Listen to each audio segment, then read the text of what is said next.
Nike just reported earnings, beat on the top line, beat on the bottom line, and then the stock dropped double digits. That's the headline. But while everyone is talking about China and margins, there's a second story buried in the fine print of Nike's earnings call. A regulatory threat that could make everything Nike is doing to fix itself completely irrelevant. It's called Section 301. Most people have never heard of it, and if it goes the way it looks like it might go, it won't just hurt Nike. It will permanently reset the economics of every sneaker, every hoodie, and every pair of leggings sold in America.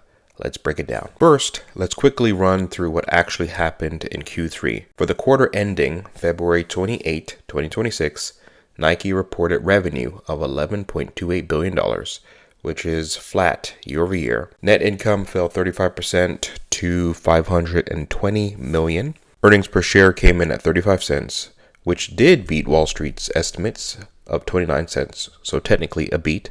But the reaction wasn't about the past, it was about the future. Nike's CFO told investors to expect Q4 revenue to fall between 2 and 4%. Wall Street had been expecting growth of nearly 2%. That's a massive miss on guidance, and the reason the stock got hammered. Now, the China story you've probably already heard. Greater China revenue was down 7% in Q3, and management guided for a 20% decline in Q4. That's 6 consecutive quarters of declining sales in Nike's second largest market. Domestic Chinese brands like Anta and Li Ning have been eating Nike's lunch.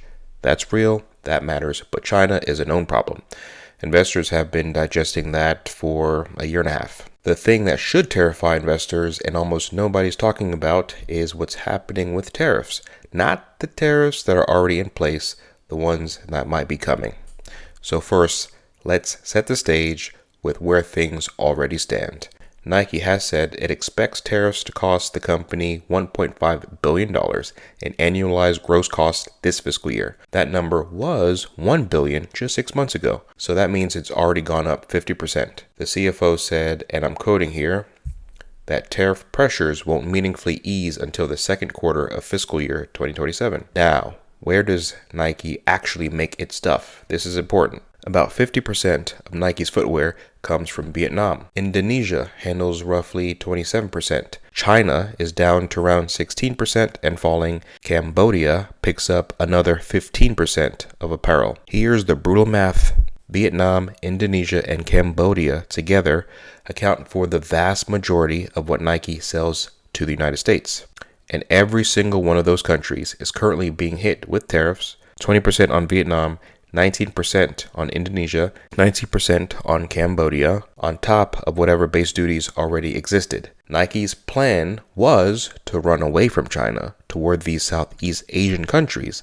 That plan made sense in 2022, in 2025, and 2026, and ran directly into a trade war that didn't care about that plan. And here is where it gets worse. On March 11, 2026, the U.S. Trade Representative, the USTR, quietly initiated brand new Section 301 investigations into 16 economies. The list includes China, of course, the EU, Vietnam, Indonesia, Cambodia, India, Japan, South Korea, Mexico, Bangladesh, and more. Section 301 is a provision of the Trade Act of 1974. It's the same legal mechanism used to impose tariffs on China starting in 2018. And it is extremely powerful because, unlike some of the other tariff tools the administration has used recently, Section 301 tariffs are not time limited and not capped at a percentage.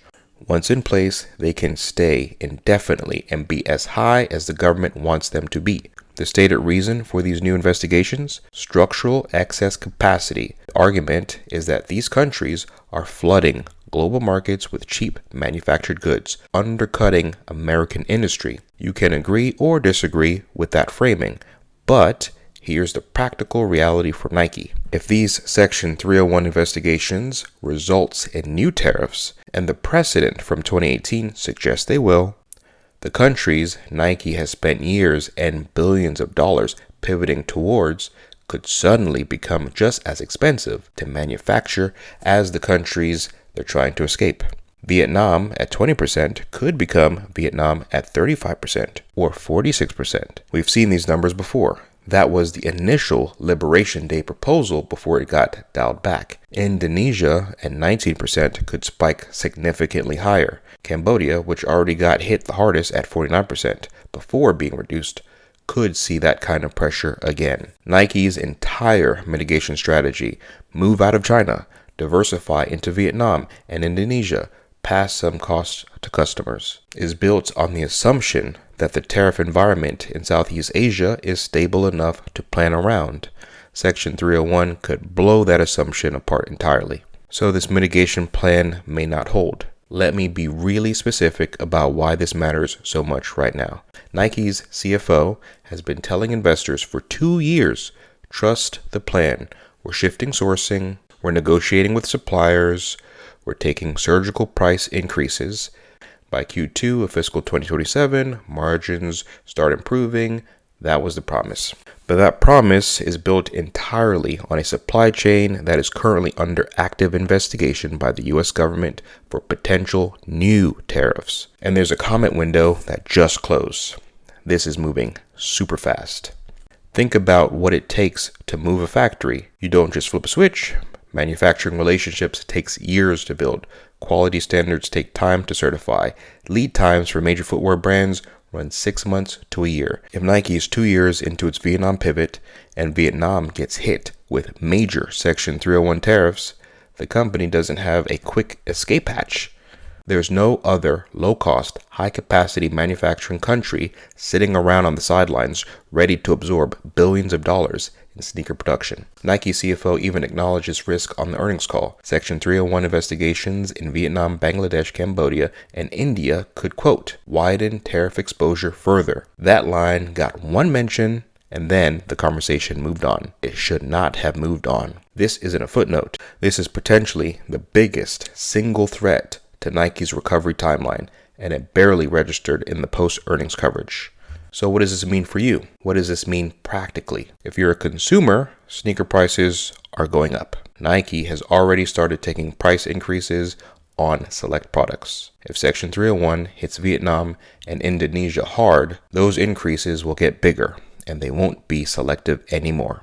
If you're an investor, the recovery story that Wall Street is pricing in assumes a relatively stable tariff environment by fiscal 27. Section 301 is a direct threat to that timeline. The stock is already near a 12-year low. A second tariff shock on top of the China problem and the already elevated debt from restructuring charges would put serious pressure on that thesis. And if you're just watching the economy, Nike isn't alone here. Every major apparel and footwear company, Adidas, Under Armour, Lululemon, New Balance, sources from these same countries.